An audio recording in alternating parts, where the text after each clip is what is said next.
Shalom semuanya, sebelum kita mendengarkan materi yang akan Sir sampaikan, Sir mau memperkenalkan diri Sir karena Sir adalah guru baru. Nama Sir adalah Johannes Cerdas Manalu.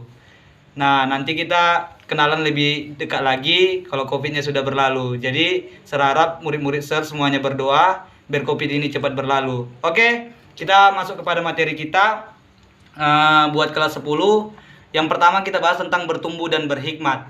Bertumbuh di sini yang dimaksudkan adalah dewasa, baik secara fisik, misalnya contohnya laki-laki itu tumbuh jenggotnya, kumisnya, dan banyak hal. Itu yang menunjukkan pertumbuhan yang dimaksud di sini. Nah, bertumbuh adalah proses pertambahan ukuran, jumlah, tinggi, besar volume, dan hal lain yang berkaitan dengan ciri fisik makhluk hidup yang bersifat kuantitatif.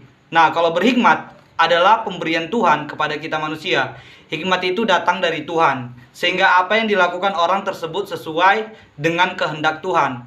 Berhikmat bukan merupakan hasil dari pendidikan atau pengalaman hidup dan merupakan kesalahan orang yang mengatakan orang berhikmat itu sama dengan orang pintar.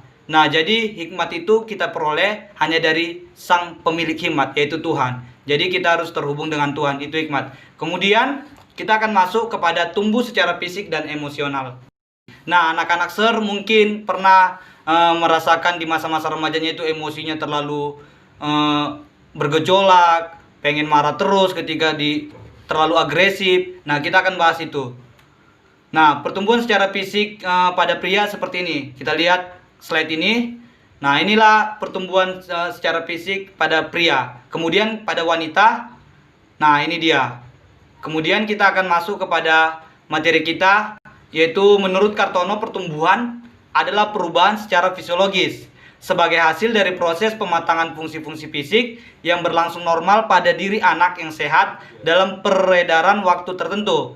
Kemudian menurut Crow dan Crow, pertumbuhan pada umumnya dibatasi pada perubahan-perubahan struktural dan fungsional dalam pembentukan seseorang secara jasmania dari saat masih terbentuk konsepsional atau janin melalui periode prenatal atau dalam kandungan, postnatal atau lahir, sampai pada kedewasaan. Kemudian, pertumbuhan menuju kedewasaan juga berkaitan dengan perkembangan emosi seseorang.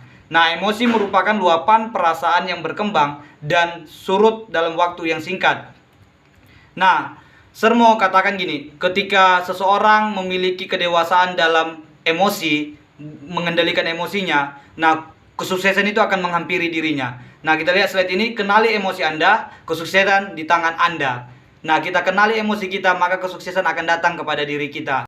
Selanjutnya kita masuk kepada materi tumbuh secara intelektual dan moral. Nah, dewasa secara intelektual merupakan suatu keadaan di mana kemampuan berpikir dan menyerap sesuatu dengan baik dan benar. Kemampuan berpikir, menyerap sesuatu dengan baik dan benar. Nah, di dalam 1 Korintus pasal yang ke-13 ayat 9, Sir sudah tunjukkan di slide. Sebab pengetahuan kita tidak lengkap dan nubuat kita tidak sempurna. Sebab kita mengetahui sebagian saja dan kita bernubuat sebagian saja. Sebab pengetahuan kita dan kesanggupan kita untuk menyampaikan berita dari Allah masih kurang sempurna. Kemudian di dalam Amsal pasal yang pertama ayat yang ke-7, takut akan Tuhan adalah permulaan pengetahuan, tetapi orang bodoh menghina hikmat dan didikan. Takut akan Tuhan adalah permulaan pengetahuan, orang-orang bodoh menghina hikmat dan didikan. Nah, kemudian dewasa secara intelektual yang berasal dari Allah sangat erat kaitannya dengan moral remaja Kristen. Jadi yang berasal dari Allah, kedewasaan intelektual berasal dari Allah, sangat erat hubungannya dengan remaja Kristen, dengan kita, dengan murid-murid Sir. Moral merupakan pola perilaku atau tingkah laku yang benar dalam suatu ruang lingkungan masyarakat tertentu.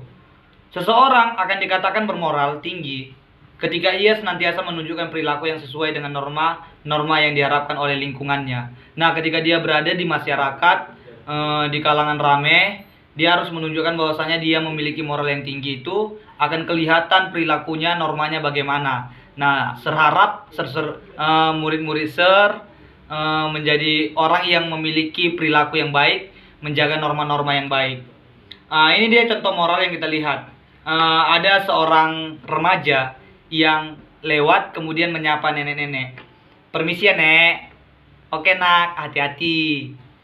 Nah, kemudian kita mau melihat ke zaman sekarang ini, kemerosotan moral etika seorang remaja, yaitu karena gadget, handphone. Orang cenderung tidak peduli lagi, sehingga handphone itu yang mentenggelamkan moral dan etikanya. Kemudian ini dia yang menunjukkan bahwasanya kemerosotan dan kurangnya etika anak pada zaman sekarang lebih cenderung kepada hal-hal yang tidak baik, menghilangkan hal-hal yang benar dan tidak memiliki etika. Empati. Saya berharap kita memiliki sifat yang empati, hidup sebagai orang Kristen yang berempati. Oke, kita kembali lagi belajar. Bagaimana tadi kita sudah melihat tentang penjelasan bertumbuh, dan kita masuk kepada berhikmat. Nah, tadi kita sudah dengar bersama-sama bahwasanya hikmat itu kita dapat peroleh hanya daripada Sang Pencipta, pemilik hikmat itu, yaitu Tuhan. Nah, kali ini kita mau belajar bahwasanya di dalam tokoh Alkitab ada yang sangat terkenal, yaitu dia Raja Salomo, dikenal sebagai orang yang luar biasa di dalam hikmatnya. Bagaimana peristiwa Raja Salomo ini dikenal ketika seorang ibu datang, ada dua ibu yang sedang mau membuktikan bahwasanya bayi yang mereka pegang, yang mereka perebutkan itu bayi siapa sebenarnya, sehingga Salomo memiliki hikmat yang daripada Tuhan, bisa menentukan itu bayi siapa. Nanti Sir akan kasih tugas kepada kita untuk menganalisa cerita ini dari dalam 1 Raja-Raja pasalnya yang ke-3 ayat yang ke-16 sampai yang ke-28. Ya, kita langsung masuk. Berhikmat. Dalam Kamus Besar Bahasa Indonesia atau KBBI dikatakan hikmat diartikan sebagai kebijakan, kearifan, kesaktian, atau kekuatan gaib. Orang yang memiliki spiritualitas atau kerohanian yang tinggi akan hidup dalam roh dan tidak mementingkan pola hidup kedagingan atau duniawi. Ingat, orang yang memiliki spiritualitas atau kerohanian yang tinggi akan hidup dalam roh. Dia tidak akan hidup secara duniawi atau kedagingan. Kemudian kita akan melihat beberapa tokoh Alkitab dalam Perjanjian Lama yang berhikmat, yang memiliki hikmat yang daripada Tuhan. Yang pertama kita mau melihat ada Nuh, kemudian ada juga Daud, banyak lagi. Kemudian ini ada Daniel, Kemudian dalam Perjanjian Lama kita lihat bersama-sama ada Rasul Paulus.